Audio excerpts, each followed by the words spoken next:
शेतकरी मित्रांनो, आज आपण आलेलो आहोत चण्याच्या शेतामध्ये. आणि या चण्याच्या शेतामध्ये दिग्विजय ही व्हेरायटी जबरदस्त आलेली आहे. हे बघा, शानदार अशी व्हेरायटी आणि जबरदस्त असा फुटवा या व्हेरायटीला आलेला आहे. मित्रांनो, या प्लॉटला 3 फवारण्या झालेल्या आहे. आता तिसऱ्या फवारणीमध्ये इमामॅक्टिन घेतलेले आहे अळीच्या नियंत्रणासाठी,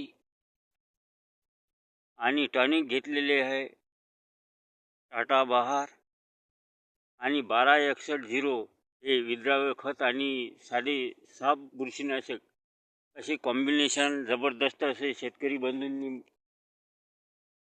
फवारणीमध्ये मारलेले आहे. हे बघा, शानदार अशी फुलं आणि जबरदस्त फुटवा